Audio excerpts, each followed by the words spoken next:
तो हम पढ़ रहे हैं how to read faces, Mary Olmsted Stanton, volume first, theoretical part है दोस्त। जी 4th चैप्टर चल रहा है और इसमें जो है टॉपिक चल रहा है हमारा क्वालिटी। पेज नंबर 118 है, सेकंड पैराग्राफ से स्टार्ट करेंगे डॉक्टर अमितपाल भाई। जी तो 25 नवंबर 2025 आज है। तो इसमें शुरू कर रहे हैं, कह रही है मैरी ओमस्टेड के in order to comprehend fully and in a scientific manner the meaning of the indications of character and science in the face, one must know somewhat of the origin of mind as revealed to us by the history of the evolution or progressive growth of the human body। जी fully comprehend करने के क्रम में scientific manner में जो meaning है indications का character के, जो कि साइंस जो चेहरे पे संकेत के रूप में मिलता है, कैरेक्टर्स का संकेत। कह रही है one must know somewhat of the origin of mind as revealed to us by the history of the evolution of और progressive growth of human body. तो इसके साथ साथ हमें ओरिजिन ऑफ माइंड कैसे हुआ है इवोल्यूशन के क्रम में, प्रोग्रेसिव ग्रोथ के दौरान, जैसे कि पहले रेप्टाइल बेसिक ब्रेन आया, फिर रेप्टिलियन ब्रेन आया, फिर ह्यूमन ब्रेन आया, ऐसे कह लो। प्रोग्रेसिव ग्रोथ जो ह्यूमन बॉडी के साथ साथ जो इवोल्यूशन ऑफ या ओरिजिन ऑफ माइंड हुआ है, वो तो ब्रेन की बात है, वैसे तो ओरिजिन ऑफ माइंड हुआ है, उसको हमें जानना होगा यदि हम चेहरे के पूरे संकेत समझें, सारे कैरेक्टर्स के। बिल्कुल it is impossible in A work of this short to give more than a slight description of the origin of the sign for mental power as disclosed by the texture of the skin, hair and nails। ये असंभव सा है इन ए work of this sort, इस तरह के काम के तहत इससे ज्यादा दे पाना, ये असंभव सा है कि जो स्लाइट डिस्क्रिप्शन है origin of the sign for mental powers का,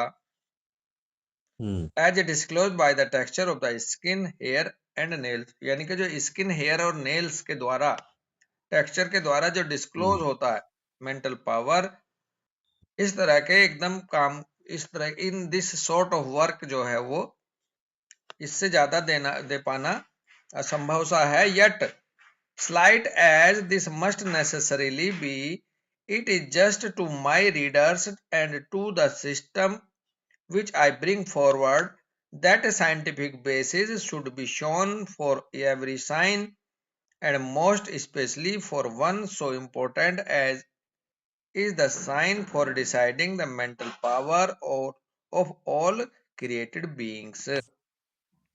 भाव उनका यह है कि इतना गहरा साइंस है, इतनी गहरी जानकारी है कि संभव सा लगता है कि सारी जानकारी, सारी संकेत मेंटल पावर के ऐसे तुरंत ये बता दिए जाएं एक ही चीज को लेकर के।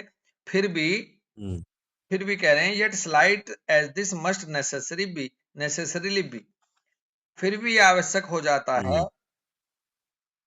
It is just to my readers, मेरे रीडर्स के लिए, एंड टू द सिस्टम, और सिस्टम के लिए विच, जिसको मैं आगे बढ़ा रही हूँ सिस्टम के लिए, क्या, that scientific basis should be shown for every sign, कि हर एक संकेत का साइंटिफिक बेस देखो, ये जानना जरूरी हो जाता है। Most especially for one so important as is the sign for deciding the mental power of all created beings, और खास करके वो तो जरूर देखना बनता है वो संकेत जो जितनी भी क्रिएटेड बीइंग्स हैं उनकी मेंटल पावर को डिसाइड करता है। जो तो कम से कम इतने संकेतों को जान लें तो भी बहुत कुछ है, अदरवाइज पूरा का पूरा जो विस्तार है किसी और का नहीं होगा, वो जान पा एकदम हु बहू जान पहचान जानना है तो असंभव सा ही, लेकिन मोटा अगर हम कुछ ऐसे साइन को हम कर ले पता जो उसकी मेंटल पावर को संकेत करते हुए डिसाइड कर रहे हो तो ये भी बहुत है मेरे रीडर्स के लिए। द मेथड्स बिल्कुल। Observed by the naturalists to learn the origin of men's mental organs and powers are twofold. जो तरीका था, जो हुँ, सिद्धांत था, हुँ, नेचुरलिस्ट ने जो ऑब्जर्व किया ये जानने के लिए कि भाई ओरिजिन कैसे हुआ मेंटल ऑर्गन्स का किसी इंसान के हुँ, और पावर का, वो टू फोल्ड है, उसके दो भाग हैं। First, by hmm, following the course of the evolution or progressive growth and development of the lower animals, commencing with the lowest forms of animals and vegetable life, thence tracing the hmm, evolution of man through animal and human embryology। पहला तो ये है कि अगर हुँ, follow करें कि किस तरह से इवोल्यूशन हुआ है, किस तरह से प्रोग्रेसिव ग्रोथ हुई है, डेवलपमेंट हुआ है लोअर एनिमल्स का, कैसे कैसे मोस्ट सिंपल टू हायर गए, कैसे शुरुआत हुई है लोवेस्ट हुँ, ऑफ एनिमल की और वेजिटेबल लाइफ की। यदि हम इसका हुँ, अनुसरण करें, इसको हम देखें, हुँ, thence tracing the evolution of man through animal and human embryology, और इस तरह से हम ट्रेस आउट कर सकते हैं इवोल्यूशन का, मैन के एनिमल से ह्यूमन कैसे हुँ, बना, एम्ब्रियोलॉजी के तहत ये जान सकते हैं। इट इज बिल्कुल। In this latter hmm, department that our most conclusive evidence is revealed। और इस तरह से in this latter hmm, department, ये जो बाद वाला डिपार्टमेंट है, हम सबसे हुँ, ज्यादा निर्णायक तरीके से हमें सबूत मिलेंगे, सबूत को एक खुलासा होगा। It was an assumption on the part of Aristotle that the heart of the incubated chick was the first organ hmm, to develop। देखो हुँ, कितनी अच्छी बात है। ये भी एक हुँ, धारणा है, ये भी एक मानना है अरिस्टोटल साहब की तरफ से कि जो हुँ, इंक्यूबेटेड चिक है, जो चिक बन हुँ, रहा है एक तरह से, उसमें सबसे पहले हुँ, हार्ट बना है। हार्ट जो वो ऑर्गन है जो डेवलप हुआ। We hmm, now know that the cheek as well as all other vertebrate animals develops in precisely the same way primarily as does man। और हुँ, अब हम ये भी जानते हैं कि जो चिक है, ये मुर्गे का बच्चा एक तरह से अंडे में बनता हुआ शायद, और साथ साथ सभी दूसरे वर्टिब्रेट एनिमल्स, हुँ, प्रिसाइजली जो ये डेवलपमेंट है इनका, ये प्रिसाइजली सेम पैटर्न पे है, सेम वे है इसका, और बिल्कुल ऐसे है हुँ, जैसे कोई व्यक्ति का डेवलपमेंट है। हुँ, Wherein the quality observed in the skin, the hair, and in the brightness of the eyes is not only the index of mental quality but also the quality of all the physical organs and functions of the organism। क्या बात हुँ, कह रहे, जो skin की quality है ना भाई, जो हम ऑब्जर्व करते हैं स्किन की, हेयर की, आंखों की हुँ, चमक, ये ना केवल मेंटल क्वालिटी को ही प्रदर्शित करते हैं किसी ऑर्गेनिज्म के या इंसान के, परंतु ये सभी ऑर्गन फिजिकल ऑर्गन्स के फंक्शंस की भी हुँ, क्वालिटी क्या है उसको भी प्रदर्शित करते हुँ, हैं, बताते हैं अपने हुँ, इशारे से। दिस बिल्कुल। Must necessarily be the case, for do we not find delicacy and sensitiveness of all the powers of body in the greyhound as compared to the bear, the hog, the hippopotamus, and the rhinoceros, just as we observe the difference of physical delicacy and sensitiveness between a North American Indian and the gifted and refined Florence Nightingale। जी। Nightingale है, Italy में जन्मी पहली nurse का नाम था Nightingale.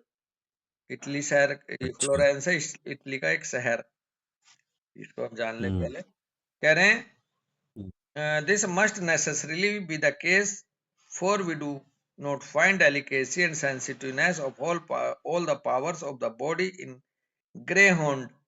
Greyhound होता है शिकार करने वाला एक कुत्ता, खरे का, खरगोश का जो शिकार करता है, वो हुँ, कुत्ता जो होता है एक दौड़ने वाला, उसका वो ग्रे होंड टाइप वेराइटी, हुँ, ये दोस्त उसकी टाइप।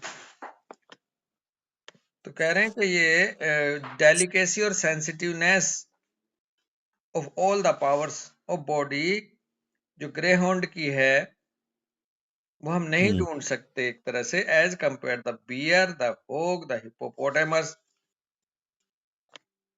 जो बियर हुँ, की है, भालू की, होग है एक जंगली सुअर, हिप्पोपोटामस है, राइनोसिरोस है, उनकी अलग है।